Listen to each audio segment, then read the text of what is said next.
disent,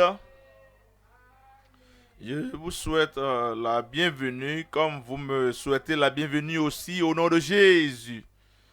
Que c'est merveilleux d'être à nouveau ensemble. Le Seigneur va faire de vous des Ésaïes au nom de Jésus.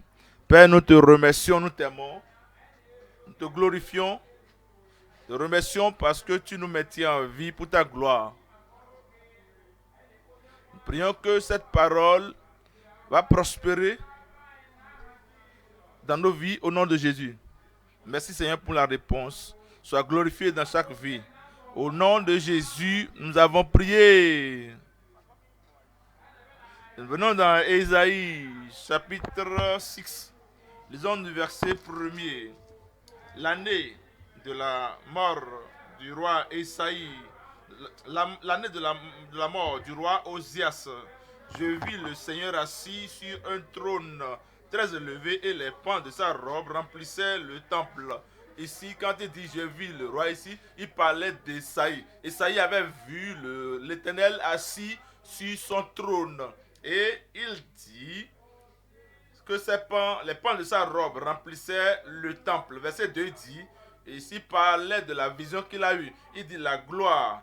Et il parlait de cette gloire et il dit des séraphins se tenaient au-dessus de lui. Il a vu la gloire et la sainteté de Dieu, la grandeur de Dieu. Et il a dit au verset 2, des séraphins se tenaient au-dessus de lui. Ils avaient chacun 6 ailes, 2 dont ils se couvraient la face, 2 dont ils se couvraient les pieds et 2 dont ils se servaient pour voler. Verset 3, ils criaient l'un à l'autre et disaient, Saint, Saint, Saint est l'Éternel, le Père, le Fils et le Saint-Esprit. On a montré ici la pensée ou la vue de la Trinité.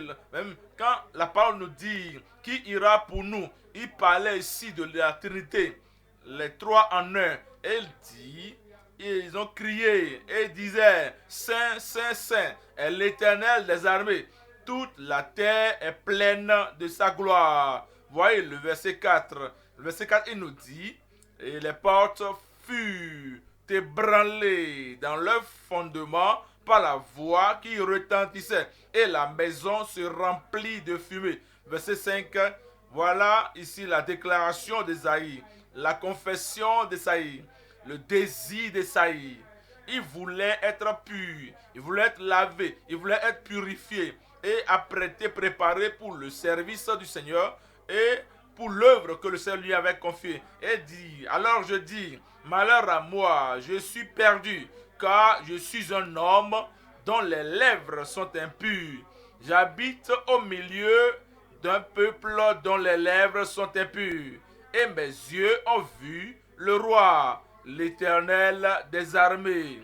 Verset 6, il dit, mais l'un des séraphins vola vers moi, tenant à la main une pierre ardente qu'il avait prise sur l'autel avec des pincettes.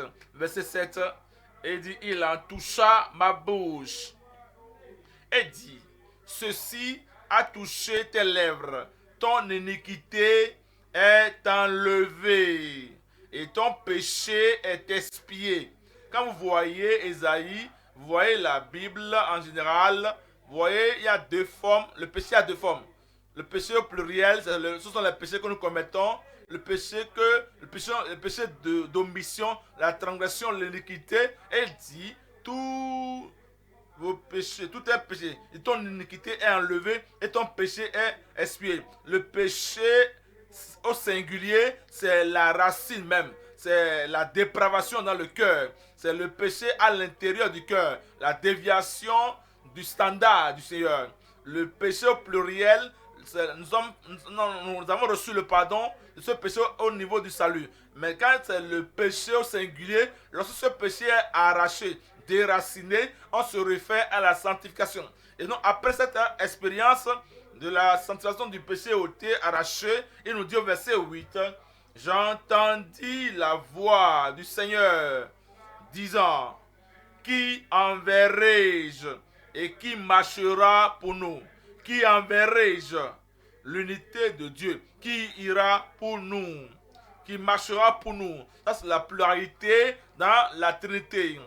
3 en 1. 3, la Trinité. Qui enverrai-je? Qui ira pour nous? Qui marchera pour nous? Je répondis, me voici, envoie-moi. Le Seigneur pose encore la question aujourd'hui. Il a encore des projets, la commission. Il a encore la grande commission qu'il veut que nous portions dans le reste du monde. Et il nous demande, qui enverrai-je? Et qui marchera pour nous? Nous, il nous faut répondre comme Esaïe, me voici, envoie-moi. Nous devons nous identifier à Esaïe, avoir la même expérience qu'Esaïe. Nous devons avoir la déclaration, la commission qu'Esaïe avait. C'est pour cela que nous posons la question aujourd'hui, est-ce que vous pouvez devenir un autre Esaïe? Nous posons, on nous souvent fait de moi un autre Élisée, mais ça c'est les jours d'Ézéchiel. Voici les jours de Joël. Parce que nous voulons faire l'expérience de leur vie. Nous voulons leur puissance, nous voulons leur passion. Que cela soit reproduit en nous. C'est pourquoi le thème de ce jour est devenir un autre Esaïe, le prophète messianique. Devenir un autre Esaïe, le prophète messianique. Il a parlé beaucoup du Messie, de l'Éternel, du Seigneur. Il a parlé de sa conception virginale. Il a parlé de sa naissance. Il a parlé de l'évangile, le royaume qu'il est venu établir. Il a parlé des païens qui vont placer leur confiance en lui. Il a parlé de sa mort à la croix de Calvaire, de sa résurrection. Il a parlé de son retour, sa seconde venue. Et il a parlé, et c'est la même commission que ça nous a donné, comme il a donné à Esaïe. C'est pourquoi nous disons devenir un autre Esaïe, le prophète messianique. Le prophète messianique, le prédicateur du Messie. Que le Seigneur mette la même puissance dans chacun de nous, afin que, comme Esaïe, nous courons avec l'évangile. Esaïe chapitre 8, voyons le verset 18. Esaïe chapitre 8, verset 18. Voici, moi et les enfants que l'Éternel m'a donnés. Moi et les disciples que l'Éternel m'a donnés. Moi et les serviteurs de Dieu que l'Éternel m'a donnés. Il dit, nous sommes des signes et des présages en Israël, de la part de l'Éternel, dans tout le continent, partout. Il dit, de la part de l'Éternel des armées, qui habite sur la montagne de Sion. Il nous dit que ce n'est pas seulement, il n'est pas la seule. Il dit, moi et les enfants, moi et le peuple, moi et les fils et les filles de Dieu, que l'Éternel m'a donné. Nous sommes des signes et des présages en Israël. Il nous parle en Hébreu, chapitre 2, verset 11. Hébreu 2, verset 11. Hébreu 2, verset 11. Hébreu 2, 11. Et dit, car celui qui sanctifie et ceux qui sont sanctifiés sont tous issus d'un seul. Est-ce qu'il était sanctifié? Bien sûr. Celui qui est sanctifié, celui qui sanctifie, est-ce qu'il était purifié, préparé? Il était purgé pour un plus grand ministère, mais ce n'était pas lui seul. Il dit, moi et les fils, moi et les enfants, moi et les serviteurs, moi et les disciples du Seigneur, moi et les convertis que le Seigneur nous a donnés, nous sommes pour des signes et des présages en Israël, de la part de l'Éternel qui habite sur la montagne de Sion. Et il dit au verset 12, il dit, lorsqu'il dit, j'annoncerai ton nom à mes frères, je te célébrerai au milieu de l'assemblée. Verset 13 maintenant, il parle maintenant, et ceci est pris à partir d'Esaïe. Et encore, je me confierai en toi. Et encore, me voici, moi et les enfants que Dieu m'a donnés.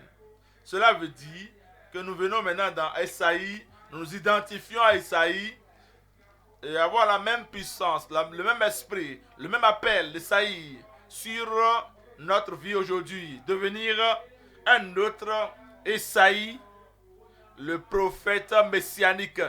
Nous en voyons 3 points ici. Numéro 1, nous voyons la corruption la condamnation et la purification du peuple. La corruption, c'est ce dont Esaïe a parlé. Et la condamnation, il a parlé de cela aussi. Il a aussi parlé de la purification du peuple. Numéro 2, c'est la crucifixion et la conquête du prince à venir.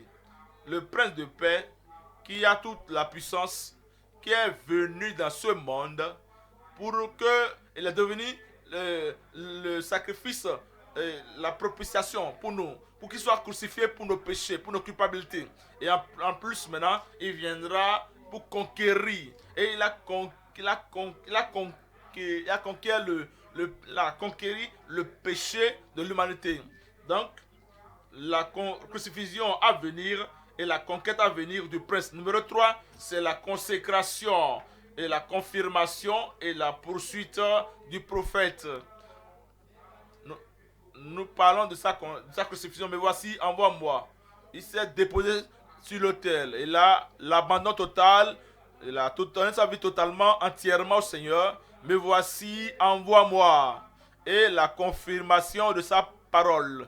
Vous trouvez dans tout le Nouveau Testament, comme Esaïe a dit, comme Esaïe a prophétisé, comme Esaïe le prophète a déclaré, la parole d'Esaïe était confirmée. Numéro 3, c'est la poursuite de cette parole. La continuation, la poursuite en nous, la poursuite à travers nous. Et la poursuite par ceux qui prêchent l'évangile sans crainte, sans faveur aujourd'hui. Venons maintenant au point numéro 1, c'est la corruption, la condamnation et la purification du peuple. Nous considérons ceci sous 3 éléments. Le premier élément, c'est la corruption des religieux. Numéro 2, c'est la condamnation des orgueilleux révélés. Numéro 3, c'est la purification par la purge rédemptive. Nous venons au point numéro 1. Au premier élément ici, c'est la corruption des religieux. Il nous dit dans Ésaïe chapitre 1, voyons le verset, Ésaïe 1, verset 2. Ésaïe 1, verset 2. Cieux, écoutez, terre, prête l'oreille, car l'Éternel parle. J'ai nourri et élevé des enfants, mais ils se sont révoltés contre moi. Ici, le prophète Ésaïe nous révèle ici à la nation le péché de la nation, la corruption de la nation. Si vous voulez être comme Ésaïe, si vous voulez prêcher comme Ésaïe, si vous voulez élever le Seigneur comme Ésaïe, nous ne pouvons pas garder le silence fermé. Notre bouche ne doit pas être fermée ou garder le silence à cause de la crainte des hommes. Mais nous devons déclarer ce que le Seigneur nous déclare et déclare concernant le péché du monde dans lequel nous vivons. Et il dit, car j'ai nourri et élevé les enfants, mais ils se sont révoltés contre moi. Verset 3, il nous parle ici, il dit, le bœuf connaît son possesseur et l'âne la crèche de son maître. Israël ne connaît rien. Mon peuple n'a point d'intelligence. Voilà le verset 4. Verset 4 dit, malheur à la nation pécheresse, au peuple chargé d'iniquité, à la race des méchants, aux enfants corrompus. Ils sont corrompus de l'intérieur. Et ensuite, maintenant, leur vie, leurs actions, leurs interactions corrompent d'autres personnes. Et leur modèle de vie, tout ce qu'ils font est fait pour corrompre d'autres personnes. C'est ce que la corruption allait d'un à l'autre, de 2 à 4, de 4 à 6, de 8 à 16. Et à cela remplit toute la nation. Parce que il y avait la corruption en eux et la corruption se répandait partout. Tout ce qu'ils touchaient était corrompu. Tout ce qu'ils faisaient était corrompu. Toute leur interaction était corrompue. Tous ceux-là avec qui ils étaient en interaction étaient corrompus. Il dit, malheur à la nation pécheresse, au peuple chargé d'iniquité, à la race des méchants, aux enfants corrompus. Ils ont abandonné l'Éternel. Ils ont méprisé le Saint d'Israël. Ils se sont retirés en arrière. Et il dit, au verset 5 ici, il dit, quel châtiment nouveau vous infligez quand vous multipliez vos révoltes. La tête entière est malade et tout le cœur est souffrant. Paul dit, mais ils n'étaient plus religieux parce qu'ils étaient religieux avant, mais maintenant, parce qu'il n'y a plus de religion, c'est pour cette raison qu'ils sont corrompus, la corruption est rampante. Vous voyez le verset 12. Au verset 12, il dit, quand vous venez vous présenter devant moi, ils étaient toujours présents dans le sanctuaire, toujours participants, présents dans le temple, présents dans la synagogue. Et il dit, quand vous venez vous présenter devant moi, qui vous demande de souiller mes pavis. Voilà le verset 13, il dit, cessez d'apporter de vaines offrandes. J'ai en horreur l'encens, les nouvelles lunes, les sabbats et les assemblées. Je ne puis voir le crime s'asseoir aux solennetés. Il nous dit au verset 14, il dit, mon âme hait vos nouvelles lunes et vos fêtes. Elles me sont à charge. Je suis las de les supporter. Verset 15 nous dit, quand vous étendez vos mains, je détourne de vous mes yeux. Et quand vous multipliez les prières, je n'écoute pas. Vos mains sont pleines de sang. Ils étaient des gens religieux. Bien qu'ils soient religieux, ils étaient corrompus. Combien d'aujourd'hui peuvent dire, peuvent être membres d'une bonne église, d'une église biblique, d'autres églises, et pourtant, aussi religieux qu'ils soient, la corruption, ils sont corrompus dans leur intention, dans leur action, dans leur cœur, dans leur langage. Ils sont corrompus dans leur habillement et dans leur apparence. Et le Seigneur dit, il y a la corruption dans le pays. Et ce n'est pas seulement dans les rues, ce n'est pas seulement parmi ceux qui ne connaissent pas le Seigneur, mais il y a aussi la corruption parmi les religieux. Il nous dit dans 1 Corinthiens chapitre 15, 1 Corinthiens chapitre 15 verset 33, nous devons savoir, il dit, ne vous y trompez pas, les mauvaises compagnies corrompent les bonnes mœurs. Il y a des gens qui sont sauvés, mais les amis proches sont des incroyants. Il y a des gens qui sont venus pour être sanctifiés, mais les amis familiers à qui ils sont familiarisés, c'est des personnes qui ont un langage souillé, sale, une apparence corrompue, disposition corrompue. Ils seront aussi éventuellement corrompus. Et rien n'est fait. Si rien n'est fait, la corruption va balayer toutes les églises et va envahir toute la société. Il dit au verset 34, il dit, revenez à vous-même comme il est convenable. Sortez de cette corruption et ne péchez point. Il dit, revenez à vous-même comme il est convenable et ne péchez point, car quelques-uns ne connaissent pas Dieu. Ils entendent parler du salut, mais ne connaissent pas. Ils n'ont pas la connaissance de la justice de Dieu, de la sainteté de Dieu. Ils ne comprennent pas le plan de Dieu de juger le monde entier. Ils n'ont pas la connaissance de Dieu. Il dit, je le dis à votre honte, la honte des gens religieux, la honte des personnes qui lisent la Bible, la honte de ceux-là qui portent la Bible, qui portent la vérité dans l'injustice. Il dit que la corruption est dans le pays et il veut que nous allions au Seigneur pour la purification, pour le pardon et pour la purge. Et dans 2 Pierre 2, verset 19. 2 Pierre 2, verset 19. Ça, c'est des prédicateurs. Ils font la promesse de la liberté, mais eux-mêmes, c'est des serviteurs de la corruption. Chapitre 2, verset 19. Il dit, ils leur promettent la liberté, quand ils sont eux-mêmes esclaves de la corruption, car chacun est esclave de ce qui a triomphé de lui. Vous voyez, il y a ce qui se passe aujourd'hui. Ils peuvent parler de la prospérité, de la liberté. Et nous sommes le peuple. Ils peuvent le dire. Et c'est nous qui allons hériter la terre. Ils peuvent aller comme les pharisiens. Mais la corruption est dans leur vie, en privé, aussi bien en public. Et il nous dit ici que nous ne devons pas seulement tourner l'oreille de côté. Nous devons comprendre, partout où il y a la corruption, il y aura la condamnation. Voyez maintenant le deuxième élément ici. Le deuxième élément, c'est la condamnation des orgueils révélés. La condamnation de l'orgueil révélé. C'est devant, à gauche, derrière, partout.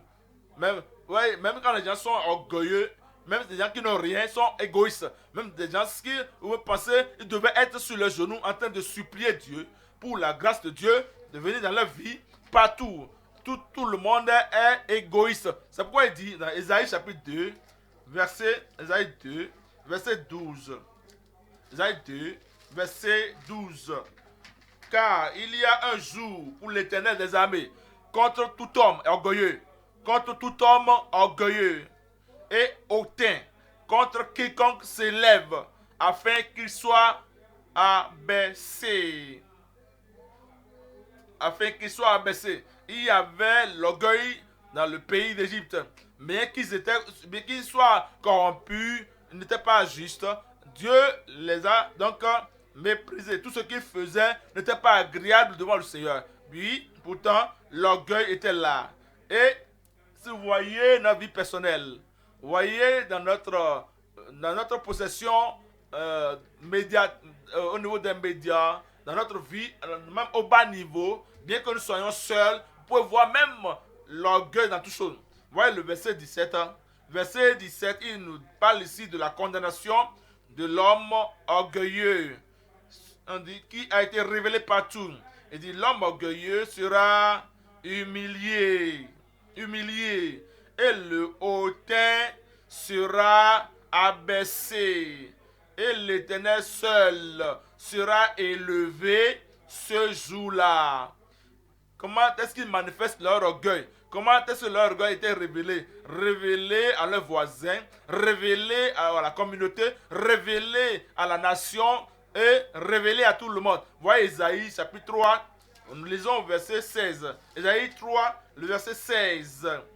Isaïe 3, verset 16, il nous dit ceci, dit, l'Éternel dit, parce que c'est l'Éternel lui-même qui parle de la nation. C'est lui-même c'est Isaïe fidèlement qui est en train de raconter la parole du Seigneur. Il dit l'Éternel dit, parce que les filles de Sion sont orgueilleuses et qu'elles marchent le cou tendu et les regards effrontés, et même l'esprit même, et qu'ils marchent le cou tendu et les regards effrontés parce qu'elles vont à petits pas et qu'elles font résonner les boucles de leurs pieds. C'est ce qu'il a dans le message. Que ferait Isaïe? Isaïe aurait pu dire, ça ce n'est pas agréable au peuple. Il aurait pu dire, on ne veut pas entendre ça. Mais il a dit, je suis sous l'obligation, sous l'autorité. Voici ce que le Seigneur a dit. L'Éternel a parlé. Il dit, les filles de Sion sont égoïstes, orgueilleuses, et qu'elles marchent le cou tendu, les regards effrontés. Il dit au verset 17, le Seigneur rendra chauve le sommet de la tête des filles de Sion. Et l'Éternel découvrira leur nudité. Voyez le verset 18. Verset 18. En ce jour, le Seigneur ôtera les boucles qui servent d'ornement à leurs pieds. Ils mettent même des boucles d'oreilles aux pieds. Et les filets et les croissants. Voilà le verset 19. Verset 19.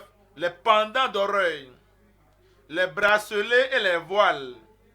Verset 20. Les diadèmes, les chaînettes des pieds et les ceintures et les boîtes de senteur et les amulettes.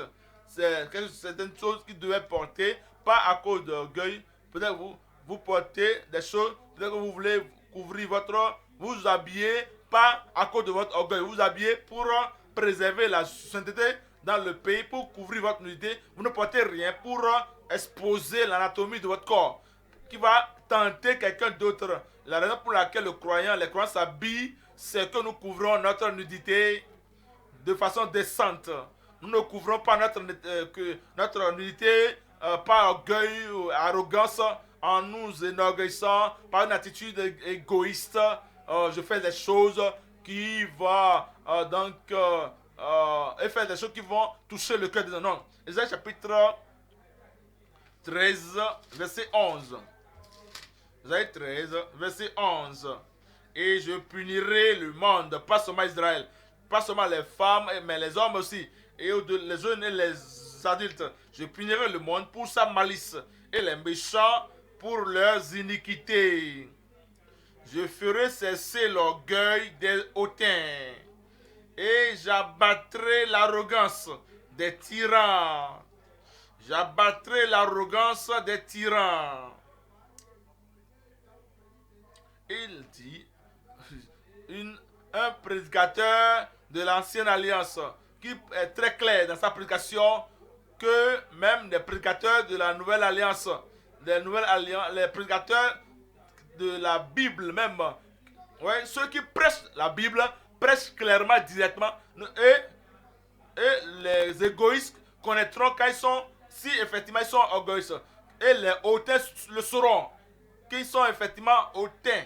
Chapitre 14, verset 12, d'Ésaïe 14, verset 12, il nous parle ici de Lucifer.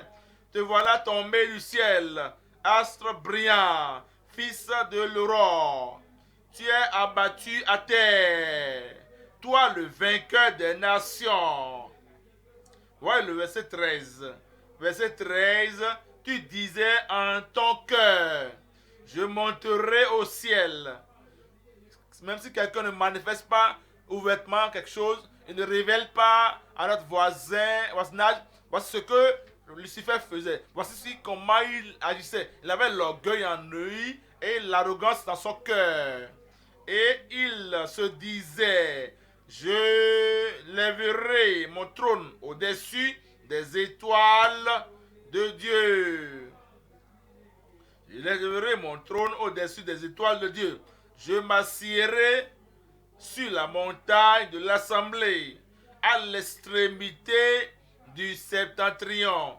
Voilà le verset suivant ici, verset 14. Je monterai sur le sommet des nues. Je serai semblable au très haut. Je serai semblable au très haut.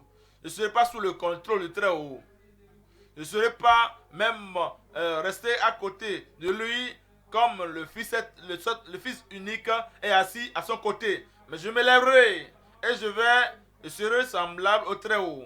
Et ça c'est l'orgueil. Et le Seigneur dit qu'il va le renverser, il a été renversé. Si le Seigneur peut faire cela au plus élevé des anges, qu'en est-il d'un homme, d'une femme?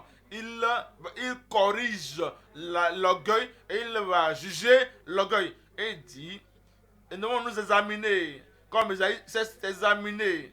Et il a vu qu'il est un homme dont les lèvres sont impures et qu'il habite parmi un peuple dont les lèvres sont impures. Avant que la purification ne vienne, avant que la pure ne vienne. Numéro 3 élément, numéro 3 ici, ici c'est la purification par la purge rédemptive. La purge rédemptive, une purification qui est rédemptive, qui nous rachète, qui nous enlève qui nous délivre et nous ôte de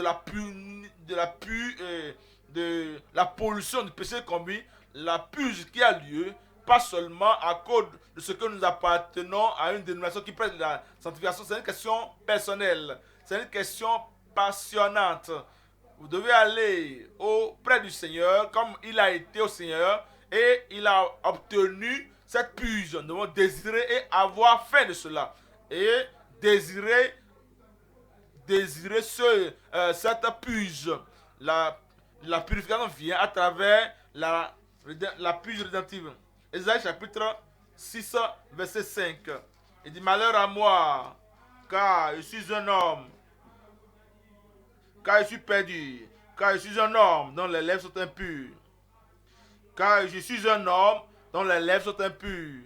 Avant de doiter, Esaïe, pensez à ce qui sort de votre bouche.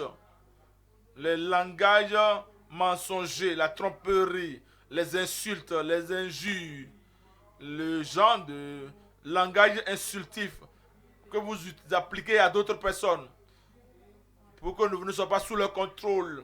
Une fois que vous pouvez les insulter, c'est comme si vous avez cette position élevée. Ils savent qu'ils ne peuvent pas me parler, ils ne peuvent même pas me toucher parce que, ou à cause du langage sale que vous tenez à leur égard. Pensez à vos amis, le genre de conversation que vous tenez, le genre de langage abusif et d'injure ou injurieux que vous tenez à leur égard. Isaïe dit, malheur à moi.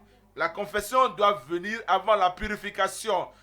La repentance doit venir avant la rédemption. Malheur à moi, car je suis un homme perdu. Je suis perdu, car je suis un homme dont les lèvres sont impures. J'habite au milieu d'un peuple dont les lèvres sont impures. Et mes yeux ont vu le roi, l'Éternel des armées. Maintenant, la vision n'a pas fait d'Ésaïe égoïste, ne l'a pas rendu orgueilleux. La vision de la gloire de Dieu, la sainteté de Dieu, des anges de Dieu, ne l'a pas rendu orgueilleux ou à se gonfler. C'est ce que la vision fait à des cœurs non régénérés, ceux qui ne connaissent pas le Seigneur, ceux qui ne sont pas lavés, ceux qui ne sont pas nés de nouveau, ceux qui n'ont pas leur nature transformée. Une fois qu'ils voient un ange, ils pensent qu'ils sont au-dessus de tout le monde. Une fois qu'ils voient une vision, un grand rêve sur Dieu et sur les anciens des cieux, ils deviennent égoïstes. Mais le cas d'Ésaïe ici, la vision l'avait amené à voir sa nature de péché. La vision l'avait amené à voir sa dépravation. Et il était amené de confesser. Il dit, malheur à moi. Verset 6, il dit, verset 8, après cette confession, le verset 6, mais l'un des séraphins vola vers moi, tenant à la main une pierre ardente qu'il avait prise sur l'autel avec des pincettes. Verset 7 maintenant, au verset 7, et il en toucha ma bouche. Ceci était chaud. C'est très très chaud. C'est du charbon chaud venant de l'autel du Seigneur. Et il posa cela sur ses lèvres. Il n'a pas dit, ah, ça doit être douloureux. Parfois le message vient droit, tout droit à vous et pénètre votre cœur. Et pénètre votre cœur et ouvertement. Cela dévoile tout dans votre cœur. Nous ne traînons pas comme ça. Et il apporta ici une pierre ardente afin qu'on soit purifié, afin que notre vie soit changée. Si vous voulez la finalité, vous devez suivre le processus qui nous amène, fait parvenir au résultat final. Et il dit au verset 6, et qu'il avait pris sur le verset 7, il a touché ma bouche et dit, ceci a touché tes lèvres, ton iniquité est enlevée et ton péché est expié. Psaume 51, verset 7. J'ai été conçu dans mon péché. Verset 8, on dit, mais tu veux que la vérité soit au fond du cœur. David disait, je sais ce que tu veux, Dieu. Pas seulement quelque chose d'extérieur. Tu désires voir la vérité dans le cœur. Seigneur, je confesse, je n'ai pas la vérité dans mon cœur. Quand j'ai écrit cette lettre, quand j'ai écrit cette lettre, j'ai donné à Uri et j'ai dit, confie ça à Joab. Quand tu donneras cela à Joab, il saura quoi faire. Il savait qu'il voulait tuer l'homme pour couvrir son adultère. Il savait et il confessait cela. Je n'ai pas ce cœur-là quand j'écrivais cela. Quand vous désirez, vous demandez, il dit, Dieu, mais tu veux que la vérité soit au fond du cœur. Fais donc pénétrer la sagesse au-dedans de moi. Verset 9, il dit, purifie-moi avec l'hysope et je serai pur. Lave-moi, je serai plus blanc que la neige. Il avait besoin. Il savait qu'il doit avoir cette expérience avant d'aller au ciel, avant qu'il n'habite sur la montagne élevée du Seigneur. Voyez le verset 10, il dit, annonce-moi l'allégresse et la joie, et les eaux que tu as brisées se réjouiront. Verset 11, il détourne ton regard de mes péchés, efface toutes mes iniquités. Verset 12, oh Dieu, crée en moi un cœur pur. Ça, c'est une prière. une personne qui connaît qu'il s'est égaré, quelqu'un qui sait qu'il a été souillé, quelqu'un qui sait il a souillé d'autres personnes, quelqu'un qui sait qu'il a même ôté la vie d'autres personnes, il ne cache rien. Il dit, oh Dieu, comment ça peut faire cela? C'est seulement un cœur méchant qui aurait pu faire ça. Ce n'est qu'un cœur souillé qui pourrait faire cela. Ce n'est qu'un cœur trompeur qui pourrait le faire. Faire ce qu'il a fait à Uri. C'est pourquoi il dit, j'ai besoin d'un nouveau cœur. Je dois avoir un nouveau cœur. Il doit y avoir une purification. Il doit y avoir une purge. Il dit, crée en moi un cœur pur. Oh Dieu, renouvelle en moi un esprit bien disposé. Verset 13, il dit, ne me rejette pas loin de ta face. Ne me retire pas ton esprit saint. Verset 14, rends-moi la joie de ton salut. Il a perdu sa relation avec le Seigneur, il a perdu la communion avec Dieu, il a perdu la vie que Dieu lui avait donnée, mais maintenant, il est tombé dans la vallée de la dépravation humaine. Et il dit maintenant, j'ai besoin à nouveau de ce salut, j'ai besoin à nouveau de la joie de ce salut. Il dit au verset 14, rends-moi la joie de ton salut et qu'un esprit de bonne volonté me soutienne. Verset 15 dit, j'enseignerai après la purification, après la purge, après le salut, après la restauration. Vous voyez, il y a des gens, ça n'importe peu, je vais régler ça plus tard. Je n'ai pas la joie du salut. Je n'ai pas la victoire du salut. Je n'ai pas aucun témoin maintenant. Même ceux-là qui sont comme Joab, à qui j'ai envoyé la lettre, il le sait. Il connaît mon état, ma vie spirituelle. Mais ne vous inquiétez pas. Je continue à travailler, je continue à servir, je continue à courir, à prêcher. Non, pas jamais David, pas David. David a dit, renouvelle-moi, Seigneur, un esprit bien disposé. Il dit, et ensuite j'enseignerai tes voies à ceux qui les transgressent, et les pécheurs reviendront à toi. 2 Timothée 2, verset 19. 2 Timothée 2, verset 19. 2 Timothée 2, verset 19. Néanmoins, le solide fondement de Dieu reste debout devant ces paroles qui lui servent de sceau. Le Seigneur connaît ceux qui lui appartiennent, et quiconque prononce le nom du Seigneur qui s'éloigne de l'iniquité. Verset 21. Ici donc, quelqu'un se conserve pur. Oui, nous prions que Dieu nous purge, mais vous devez désirer cette purge. La purge de la convoitise charnelle, vous devez désirer cette purge.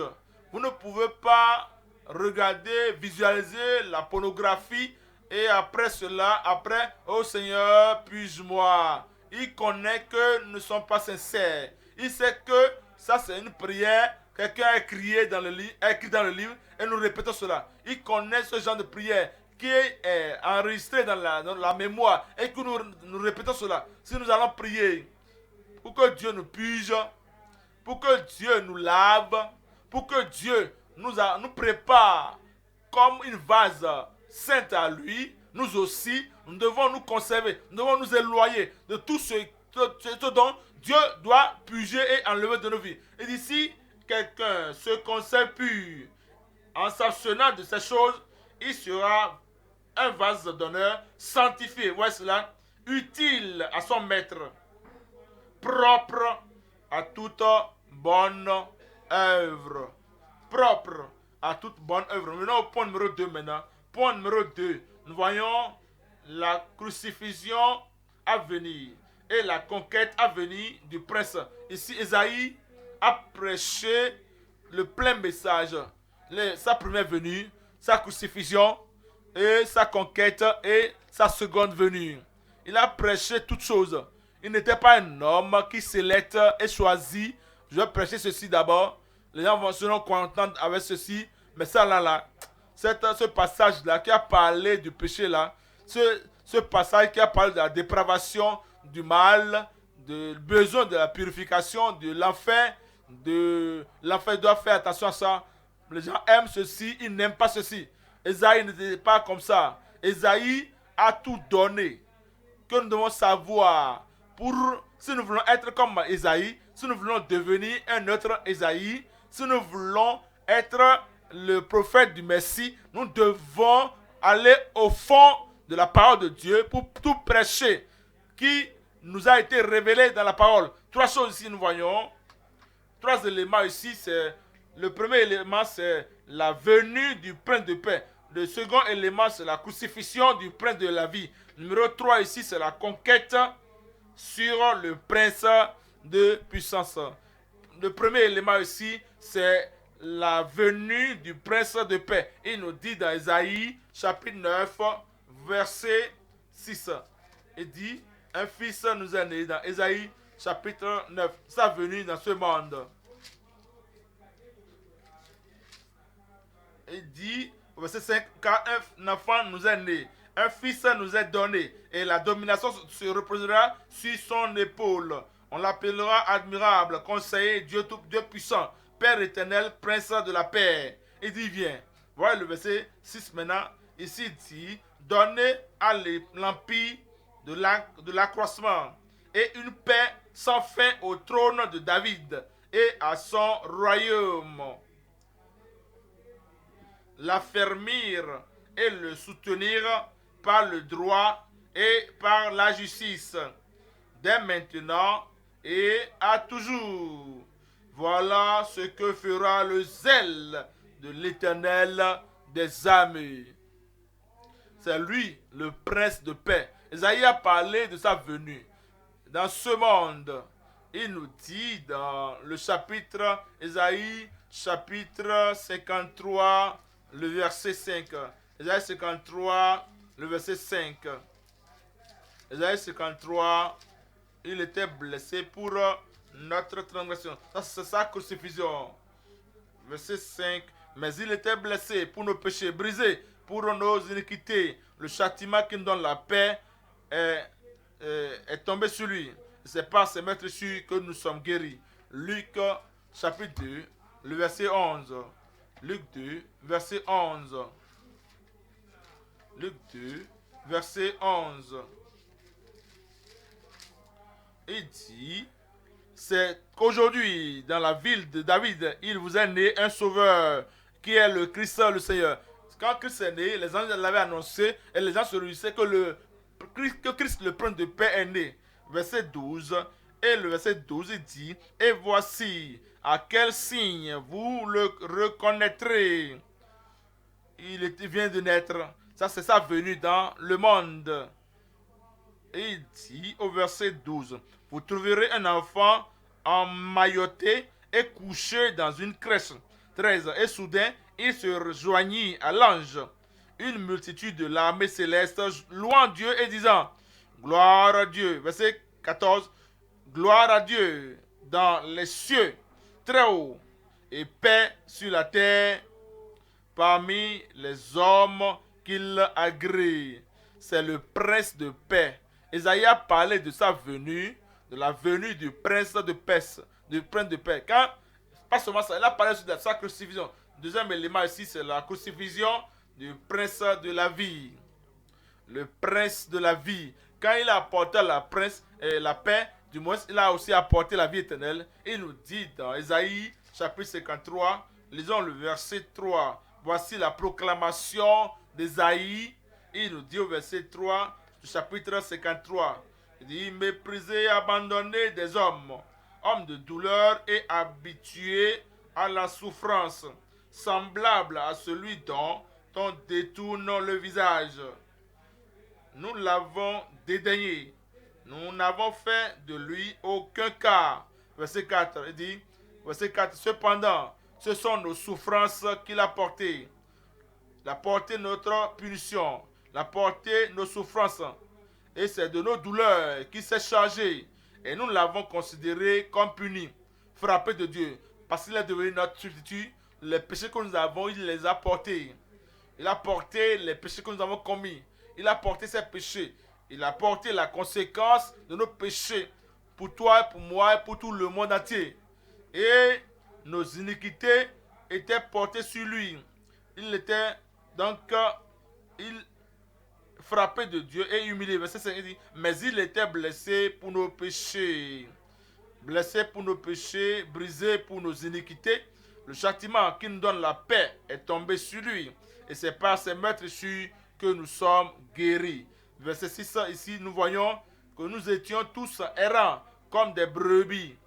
Chacun suivait sa propre voie. Et l'Éternel a fait retomber sur lui l'iniquité, sur Christ, l'iniquité de nous tous. Au commencement du verset, nous, à la fin du verset, tous. Il parle ici de tous les péchés de l'humanité, tous les péchés de génération en génération.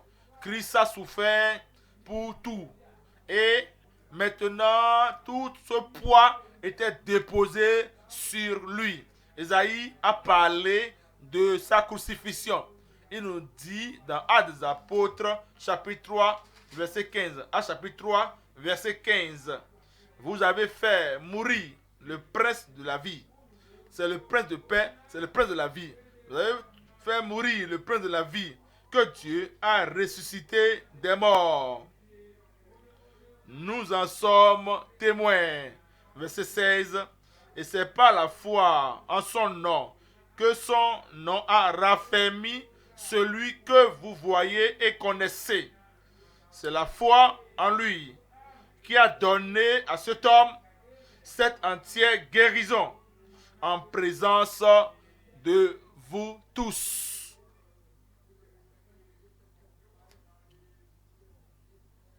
La crucifié. Il était crucifié. Et cela avait été prophétisé par Isaïe. Romains chapitre 6. Romains 6, verset 6. Sachant que le vieil homme est crucifié. Sachant que notre vieil homme a été crucifié avec lui. Nous devons savoir que Christ a été crucifié. Et aller au-delà de ça. Vous devez parvenir au point où vous-même vous identifiez à Christ dans la crucifixion et vous savez que la dépravation à l'intérieur. C'est pour cela, pour être libre. Et c'est pour cette raison, et voici la racine même de votre liberté en Christ. Et sachant donc que notre vieil homme, c'est pas, vous connaissez cela, numéro 1, cela vient de la Bible. Numéro 2, c'est votre expérience personnelle dans le Seigneur. Numéro 3, sachant que notre vieil homme a été crucifié avec lui, afin que le corps du péché fût détruit, pour que nous ne soyons plus esclaves du péché. Nous ne soyons plus esclaves, serviteurs de péché. Parce que la racine, la dépravation, l'origine, le premier Adam en nous, ce péché a été détruit. Parce que nous avons été crucifiés avec Christ. Et elle dit au verset 7, car celui qui est mort est libre du péché. Galates chapitre 2, le verset 20. Galates 2, verset 20. J'ai été crucifié avec Christ. Quand vous le savez de manière personnelle, quand vous êtes allé voir le Seigneur et vous soumettez profondément, physiquement même debout, votre cœur, votre intérieur est debout et à plier les genoux devant lui, s'identifiant à la crucifixion de Christ, s'identifiant à ce Christ crucifié, et vous avez cette expérience définie que votre personnalité intérieure, crucifiée avec Christ. J'ai été crucifié avec Christ. Et si je vis, ce n'est plus moi qui vis, c'est Christ qui vit en moi. Le Seigneur n'est pas resté sur la croix. Il a été dans la tombe. N'est pas resté dans la tombe. Il est sorti de la tombe triomphalement et victorieusement. Et il a dit, j'ai été crucifié avec Christ, mais Christ n'est plus à la croix, mais il est maintenant à la droite du Père céleste. Et je demeure là avec lui. Je m'identifie à lui. Et ce Christ vit en moi. Et la vie que je vis maintenant dans la chair, je la vis. Je vis dans la foi au Fils de Dieu qui m'a aimé et qui s'est livré lui-même pour moi. Il m'a aimé et il s'est livré lui-même pour moi. Et si je veux avoir les profits de sa vie qu'il a donné pour moi, il me faut mourir au péché et vivre pour Dieu.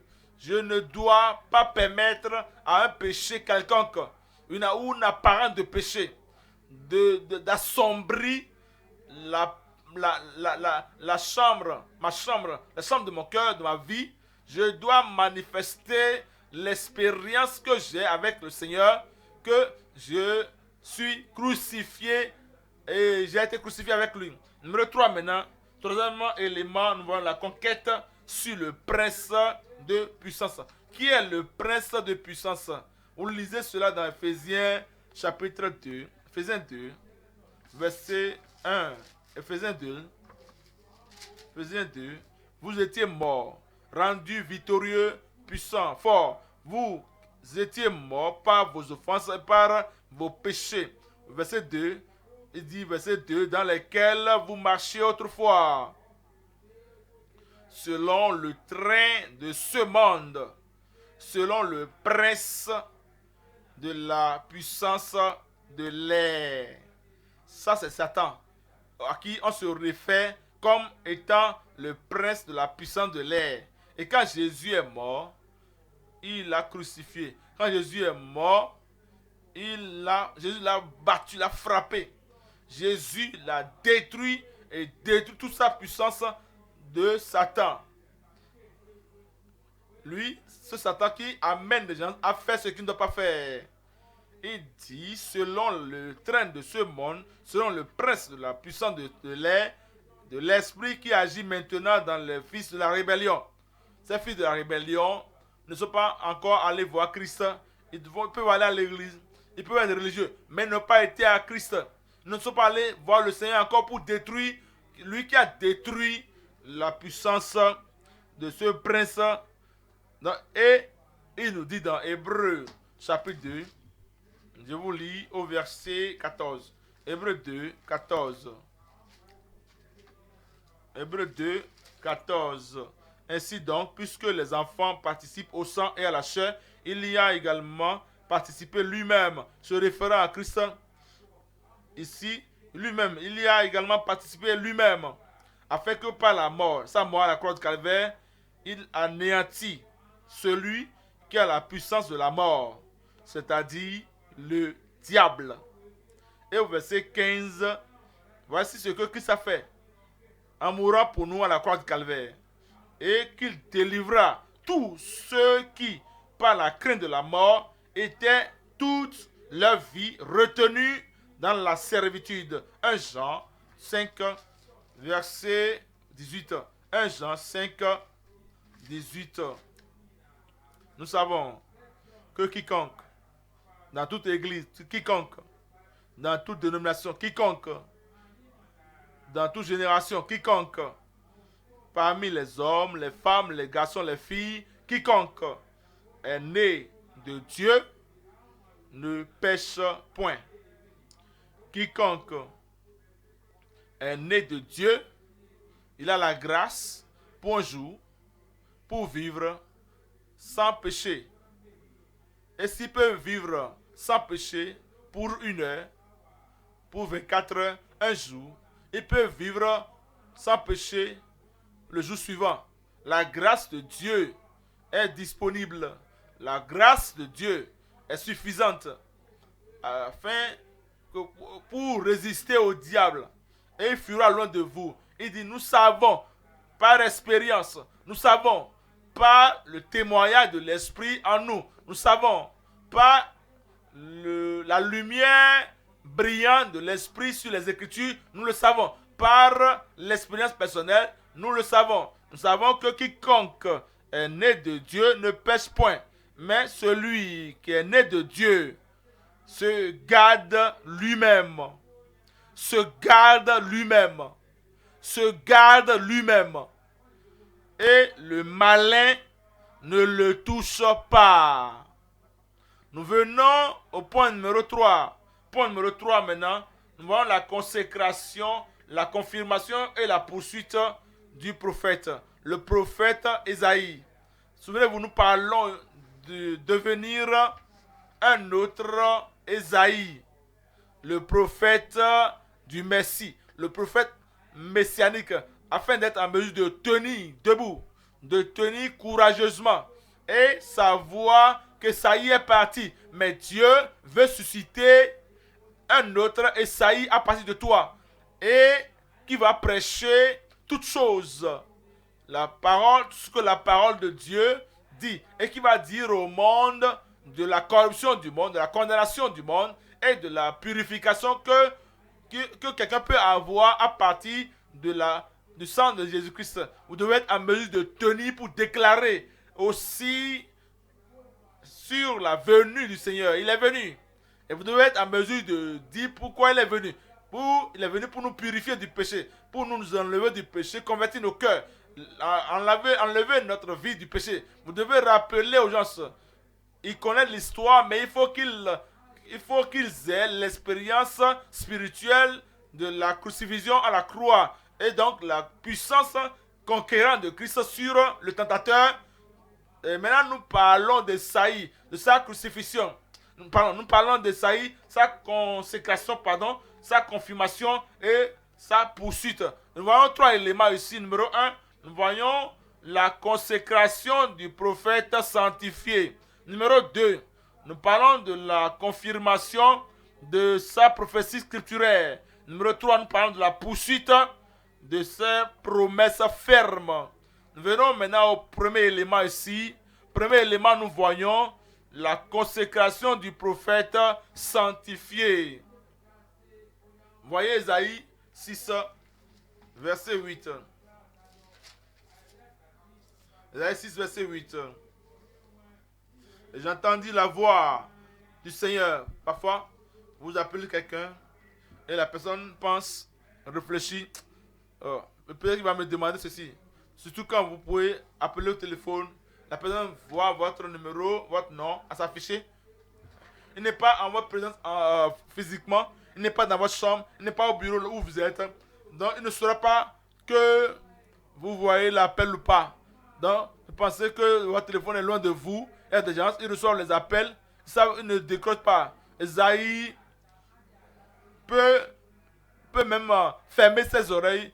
Il dit, Ésaïe, quand je suis prêt, je vais te répondre. Il y a des gens qui font ainsi avec Dieu. Il va me demander ceci, cela, et il bloque l'appel.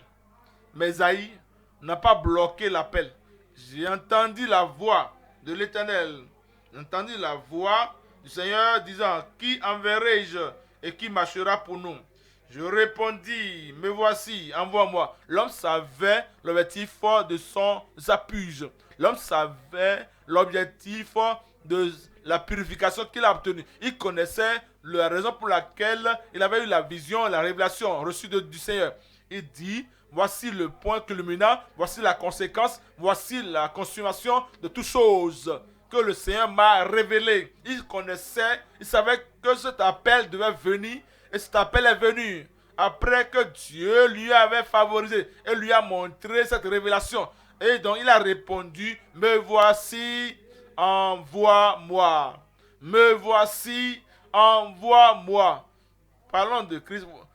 Il veut parler de Christ, chapitre 50, verset 7. Ésaïe 50, verset 7. Verset 7. Mais le Seigneur l'Éternel m'a secouru. C'est pourquoi je n'ai point été déshonoré. C'est pourquoi je n'ai point été déshonoré.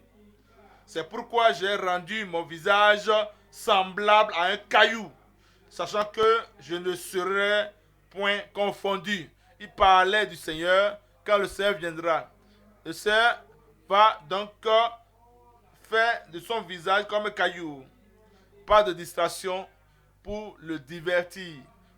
Quel que soit ce que les gens font ou disent, ils peuvent lui coller des mauvais noms. Ils peuvent dire qu'il travaille avec Belzéboul. Il va juste leur montrer, leur permettre de dire ce qu'ils veulent dire. Ils peuvent même le gifler d'un côté, il va leur tourner le second. Pourquoi? parce qu'il ne permettra pas à ces coups, à ces injures, à ces non, ces mauvaises nouvelles ou ces mauvaises informations de le distraire. Il dit, c'est pourquoi j'ai rendu mon visage semblable à un caillou. C'est un, Esaïe était là, un prophète dans le règne d'un roi, deuxième roi, troisième roi, quatrième roi, cinquième roi, Manassé.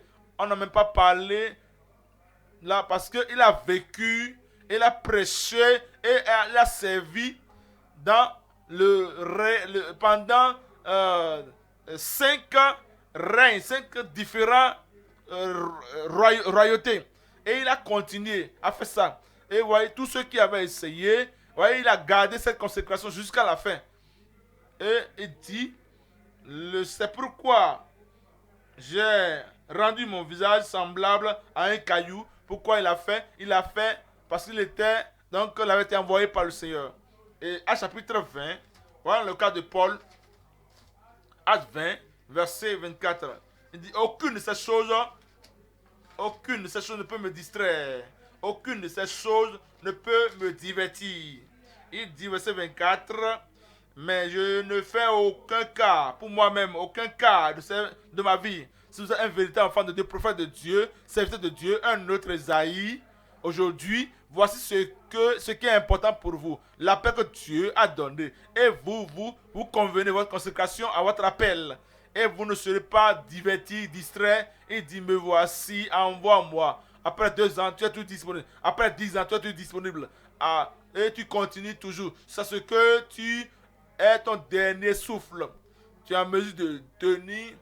Ici, l'apôtre a dit ici, verset 24, mais je ne fais point pour moi-même aucun cas de ma vie, comme si elle m'était précieuse, pourvu que j'accomplisse ma course avec joie. Et le ministère que j'ai reçu du Seigneur Jésus, d'annoncer la bonne nouvelle de la grâce de Dieu. Nous venons maintenant au deuxième élément ici. Nous voyons la confirmation de sa prophétie scripturaire. Sa proclamation, sa parole était confirmée. Matthieu 8, verset 16. Matthieu 8, verset 16. Matthieu 8, verset 16. Verset 16 de Matthieu 8. Et le soir, on amena auprès de Jésus plusieurs démoniaques. Il chassa les esprits par sa parole et il guérit tous les malades. Verset 17 maintenant. Voyez la confirmation, afin que s'accomplisse ce qui avait été annoncé par Esaïe le prophète. Il a pris nos infirmités et il s'est chargé de nos douleurs, de nos maladies. C'était environ après 70 ans, mais après qu'il ait parlé. Mais sa parole ici a été confirmée. Chapitre 12, Matthieu 12, nous voyons le verset 17. Afin que s'accomplisse ce qui avait été annoncé par Esaïe le prophète, verset 18. Voici mon serviteur que j'ai choisi, mon bien-aimé, en qui mon âme a pris plaisir. Je mettrai mon esprit sur lui, et il annoncera la justice aux nations. La parole d'Esaïe avait été accomplie. Il nous dit dans Jean chapitre 12. Jean 12, 38. Jean 12, 38. Jean 12, 38. La confirmation. Afin que s'accomplisse la parole qu'Ésaïe le prophète a prononcée. Seigneur, qui a cru à notre prédication et à qui le bras du Seigneur a-t-il été révélé? Il nous dit au verset 39. Verset 39, aussi ne pouvait-il croire parce qu'Ésaïe a dit encore. Verset 40, il dit, il a aveuglé leurs yeux et il a endurci leur cœur, de peur qu'ils ne voient des yeux et qu'ils ne comprennent du cœur, qu'ils ne se convertissent et que je ne les guérisse. Cela parle des pharisiens, des sadducéens, et Isaïe a prophétisé les concernant. Il savait ce qu'il allait faire, il savait ce qui serait leur attitude, et sa parole était confirmée. Nous voyons dans Romains chapitre 15, verset 12. Romains 15, verset 12. Romains 15, verset 12. Isaïe dit aussi, ouais, la vie de Jésus, le message de Jésus, tout ce qu'il a parlé, ce qu'il a dit sur Jésus fut accompli. Et avec les apôtres aussi, ce qu'il a dit sur leur ministère accompli. Et Isaïe dit aussi, il sortira d'Isaïe un rejeton qui se lèvera pour régner sur les nations. Les nations espéreront en lui. Les nations espéreront en lui. Verset 13 nous dit, maintenant, que le Dieu de l'espérance vous remplisse de toute joie et de toute paix dans la foi, pour que vous abondiez en espérance par la puissance du Saint-Esprit. Numéro 3 ici maintenant, troisième élément, nous parlons de la poursuite de ces promesses fermes. La poursuite de ces promesses fermes. Vous voyez, Esaïe n'a pas seulement prophétisé, proclamé, il a aussi donné des promesses. Et ces promesses sont fermes. Et donc, comme vous prêchez, comme vous comprenez, le Seigneur peut faire de vous un Esaïe et vous proclamer la parole de Dieu fidèlement, en toute honnêteté. Vous espérez que les promesses de Dieu que vous amenez aux gens soient en mesure de continuer. Ésaïe chapitre 14, verset 28, Ésaïe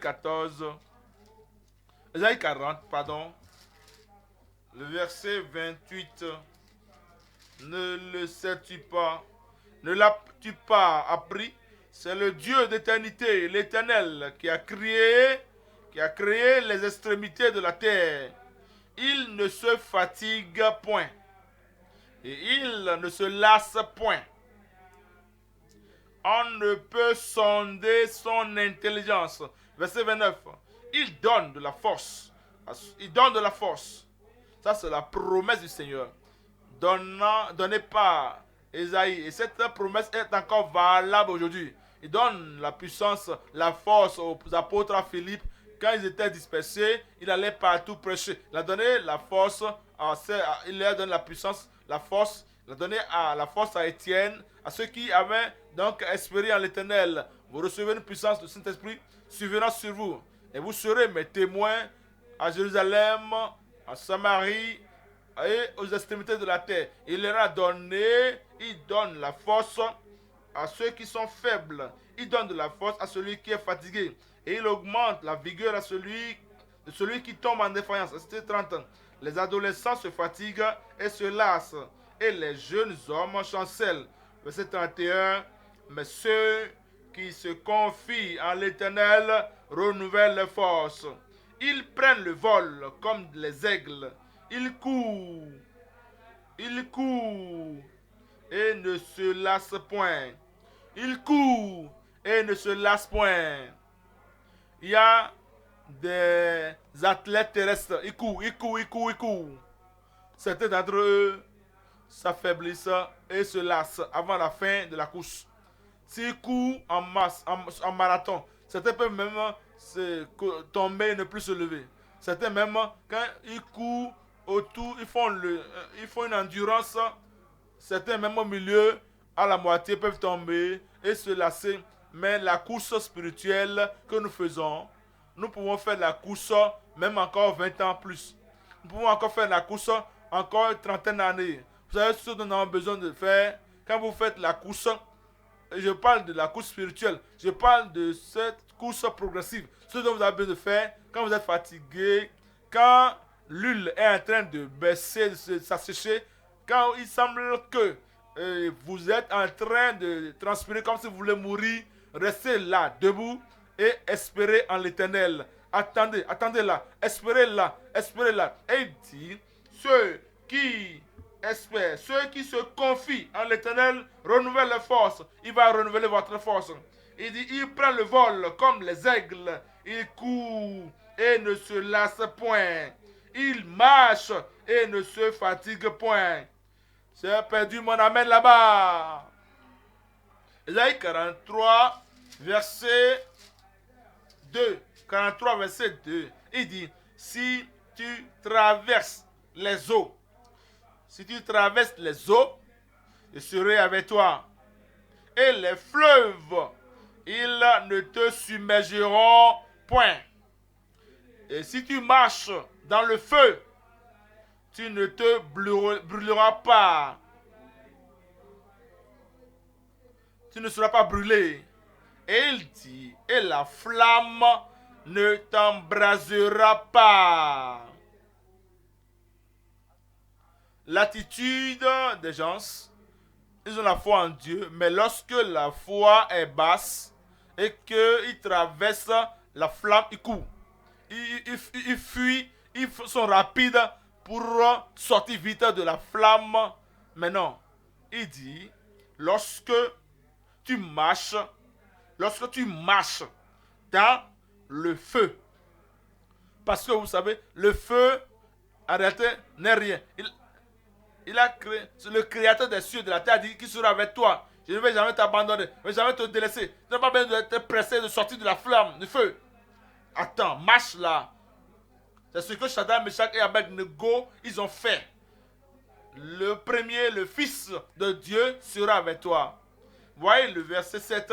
Verset 7, il dit, au verset 7, tous ceux qui s'appellent de mon nom et que j'ai créé pour ma gloire, que j'ai formé et que j'ai fait. Voyez le verset 18. Verset 18. Ne pensez plus aux événements passés et ne considérez plus ce qui est ancien. Verset 19, il dit, voici, je vais faire une nouvelle chose. Dans ton ministère, je ferai une chose nouvelle. Dans ton appel, je ferai une chose nouvelle. Et sur le point d'arriver, ne la connaîtrez-vous pas? Je mettrai un chemin dans le désert et des fleuves dans la solitude. Verset 21. Le peuple que je me suis formé, Dieu merci, je n'ai pas été formé par Satan. Dieu merci, je n'ai pas été formé pour le méchant. Je n'ai pas été formé pour monsieur tyran. Il dit, mon peuple, le peuple, où est le peuple? Ils sont où? Où est le peuple? Oui, il t'a formé pour sa gloire. Il t'a formé pour sa gloire, pour sa louange. Et toutes choses qu'il a à cœur quand tu étais né, et que tu es né de nouveau, et que tu es béni encore, il va l'accomplir au nom de Jésus. Voyons dans le chapitre 60 d'Ésaïe, Ésaïe 60, verset 1er. Ésaïe 60, verset 1er. Lève-toi, sois éclairé, car ta lumière arrive, et la gloire de l'Éternel se lève sur toi. Verset 2, il dit, voici, les ténèbres couvrent la terre, et l'obscurité les peuples, mais sur toi l'Éternel se lève. Sur toi sa gloire apparaîtra. Voyez le verset 18. Verset 18. On n'entendra plus parler de violence dans ton pays, dans ta maison, dans ta famille, de gâchis, ni de ravages, ni de ruines dans ton territoire. tu donneras à tes murs le nom de salut et à tes portes celui de gloire. Verset 19. Verset 19, il dit, ce ne sera plus le soleil qui te servira de lumière pendant le jour, ni la lune qui t'éclairera de sa lueur. Mais l'Éternel sera ta lumière à toujours. Et ton Dieu sera ta gloire. Verset 20. Verset 20, il dit, ton soleil ne se couchera plus, et ta lune ne s'obscurcira plus, car l'Éternel sera ta lumière à toujours. Et les jours de ton deuil seront passés. Les jours de ta souffrance, de ton regret, de ton deuil seront passés. Verset 21. Il n'y aura plus que des justes parmi ton peuple. Ils posséderont à toujours le pays. Et c'est le rejeton que j'ai planté, l'œuvre de mes mains, pour servir à ma gloire. Verset 22. Verset 22, il dit, le plus petit deviendra un millier. Cette petite église va croître. Cette petite cellule de maison va croître. Cette petite assemblée va croître. Et le moindre d'une nation puissante, moi, l'Éternel, je hâterai ces choses en le temps. Chapitre 65, verset 17. Ésaïe 65, verset 17.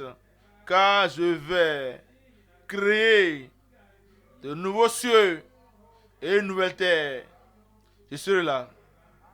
Je serai là. On ne se rappellera plus des choses passées. Elles ne reviendront plus à l'esprit. Nous allons prier maintenant. Voyez le verset 24 avant que nous prions. Ésaïe 65, voyez le verset 24. Avant qu'il m'invoque, je répondrai. Et avant qu'ils aient cessé de parler, j'exaucerai. Voici les promesses d'Ésaïe, que Dieu a donné à travers Ésaïe. Ces promesses sont fermes. Voilà tout ce que Dieu nous a révélé afin que vous compreniez. Si vous voulez être un autre Ésaïe aujourd'hui, un autre Élie aujourd'hui, un autre Élisée aujourd'hui, un autre Ézéchiel, un autre Joël, un autre apôtre aujourd'hui, un autre envoyé aujourd'hui, vous savez ce que vous avez à faire. Le Seigneur ne va pas vous abandonner, il ne va pas vous délaisser. Et tout ce qu'il a promis dans sa parole seront oui et amen dans votre vie. Levons-nous maintenant et parlons au Seigneur dans la prière. Levons-nous. Parlons au Seigneur dans la prière. Il veut faire de vous un prédicateur confiant, un pasteur confiant, un dirigeant confiant, un prophète confiant, comme Ésaïe. Parlez au Seigneur. Vous savez quand vous avez commencé. Cela a commencé avec Ésaïe lorsqu'il a eu la vision. Et il a confessé ce qu'il était, ce qu'il a fait, comment il a parlé. Il confessa et il a fait l'abandon. Il s'est abandonné totalement au Seigneur. Et le Seigneur le purifia. Le Seigneur le purgea. Le Seigneur l'a purgé, l'a lavé et l'a racheté, l'a restauré et l'a rendu juste. Le Seigneur, c'est le même Dieu, le Dieu d'hier, des années passées, et c'est le même Dieu aujourd'hui. le Dieu du passé, le Dieu du présent et le Dieu du futur.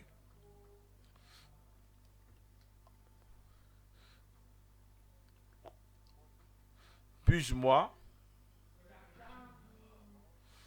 par le sang de l'agneau, purifié, lave-moi, et je serai plus blanc que la neige.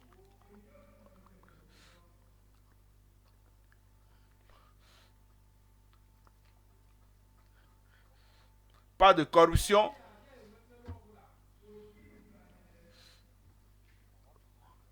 pas de corruption dans ta bouche.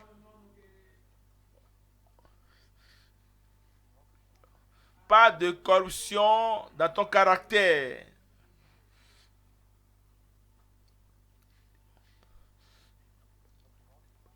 Pas de corruption dans tes conversations, dans tes communications.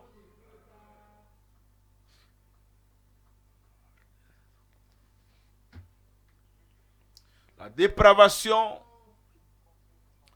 qui cause la corruption, la dépravation qui pousse, qui fait d'un homme, d'une femme corrompue. Le Seigneur l'enlève.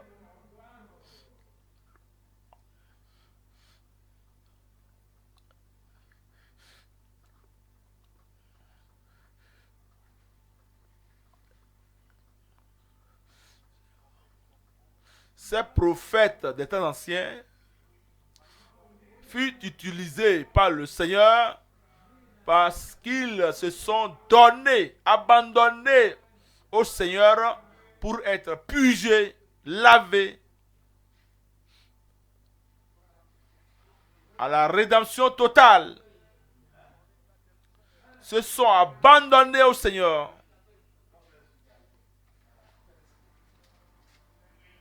À la purge, à la purification cristal par le Seigneur.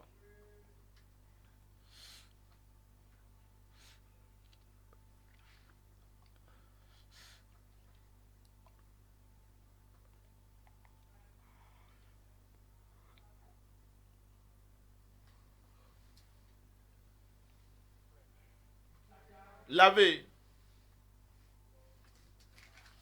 Le sang de l'agneau, lavé.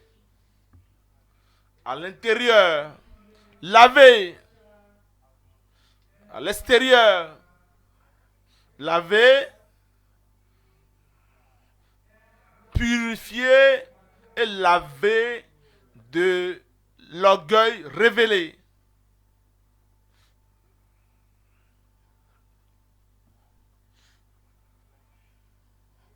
Lavé de toute souillure.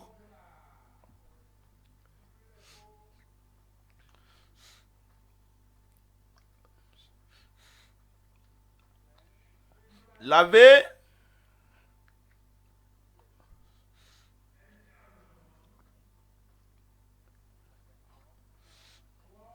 de la corruption de la société.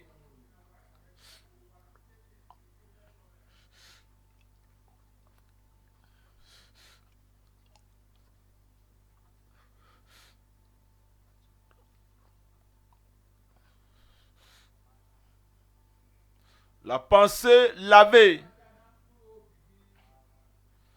Le cœur lavé.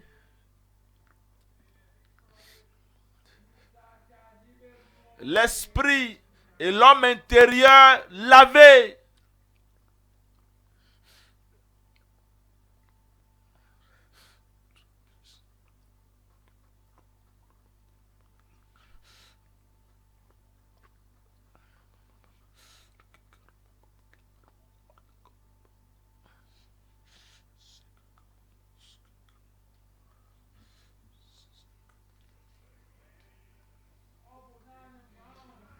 Ce n'est qu'après cela que votre consécration serait agréable au Seigneur.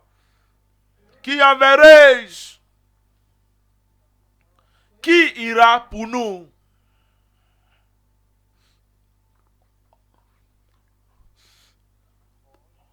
appelé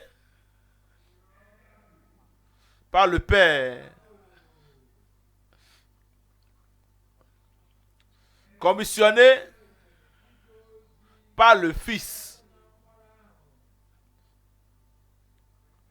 consacré à travers le Saint-Esprit. Qui enverrai-je? As-tu entendu la voix du Seigneur? T'es-tu positionné dans un état d'esprit où tu peux entendre du Seigneur? Qui enverrai-je?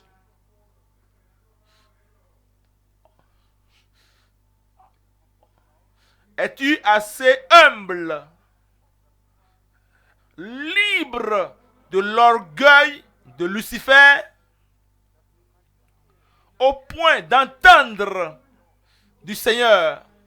Qui enverrai-je?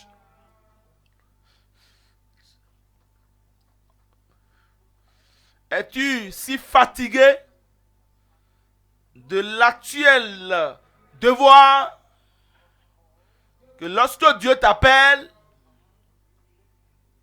tu fais la sourde oreille? Je ne veux pas entendre. J'ai trop entendu, assez. Je ne veux plus aller. J'ai traversé assez de choses. Es-tu assez sourd à la voix d'en haut?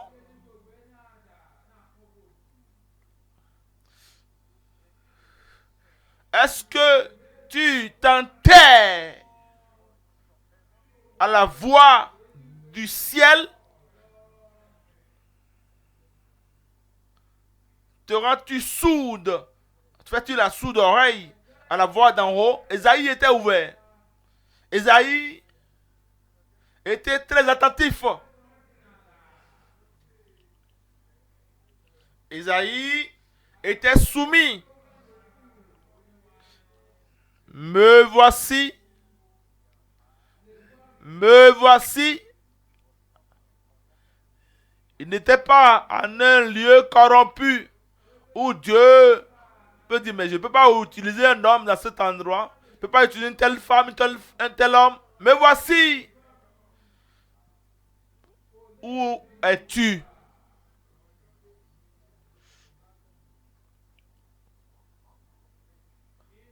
Es-tu à un endroit où il y a trop de bruit? Tu ne peux pas entendre. Et il pourrait même te parler en chuchotant des mots. Me voici, envoie-moi.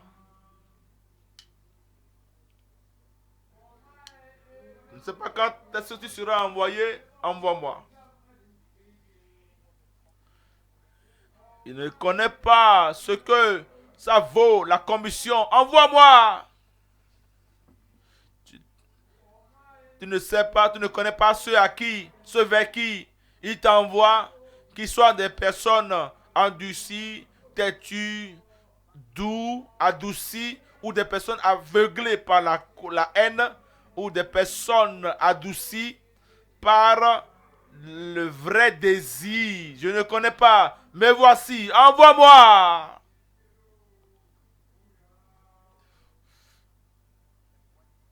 Donc il avança, il a parlé de l'arrivée, la venue du Christ. Un fils nous est né, un enfant nous est né, un fils nous est donné. Et avant ça, il a parlé de la crucifixion de Christ. Et ce que cette crucifixion accomplit pour chaque croyant. Prends-tu tout et l'ensemble de l'évangile sur Christ, sa crucifixion, sa conquête?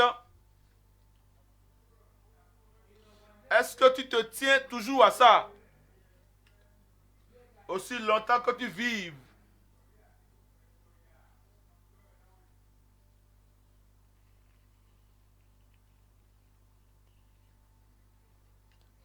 Confie-toi au Seigneur. soit volontiers à porter la grande commission partout où le Seigneur t'enverra.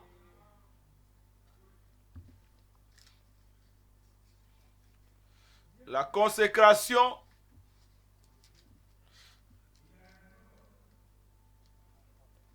la confirmation.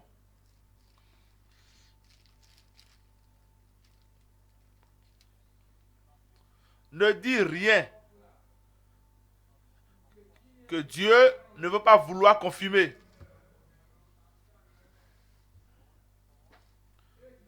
Tes propres pensées, tes propres imaginations, tes propres idéologies, Dieu ne va pas les confirmer. Lorsque vous allez et vous parlez, prêchez la parole qu'il a donnée, c'est ainsi qu'il y aura la confirmation. Il vous envoie avec le message de la repentance, de la rédemption, de la restitution, de la justice. C'est ce qu'il va confirmer, la parole de foi.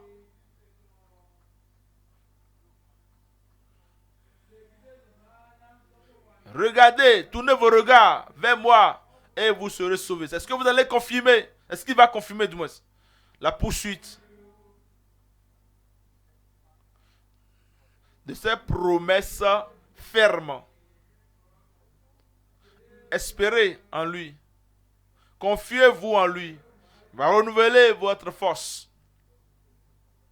Confie-toi en l'Éternel. Il va échanger vos faiblesses en force. Confiez-vous en lui.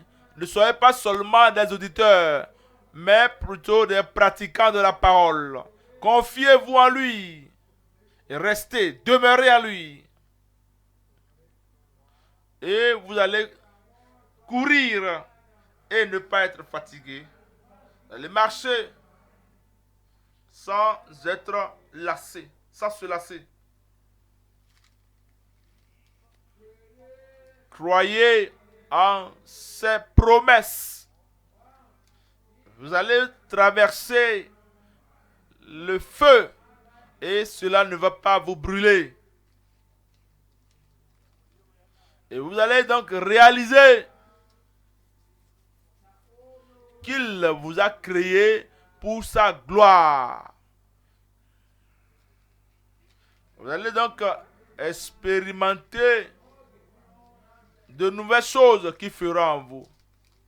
Et il vous tracera le chemin dans le désert.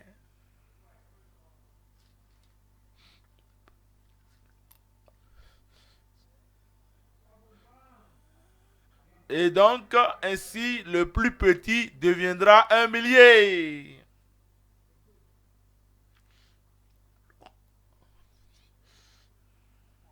Et le faible deviendra la nation forte.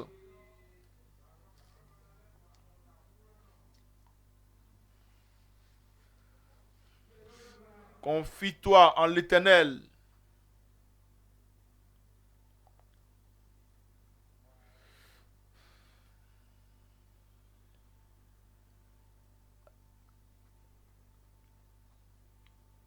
Pendant qu'il est en train de parler, et pendant que vous serez en train de parler, il va vous écouter.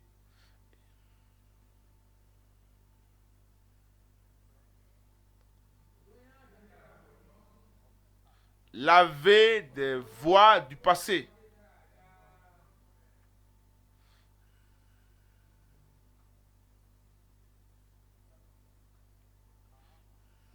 Soyez lavé complètement des manières de vie du passé et devenez une nouvelle créature.